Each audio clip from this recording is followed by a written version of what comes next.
الحمد لله رب العالمين والعاقبة للمتقين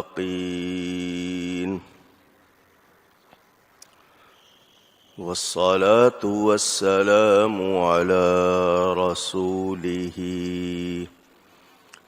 سيد المرسلين رحمة للعالمين شفيع المذنبين سيد الأولين والآخرين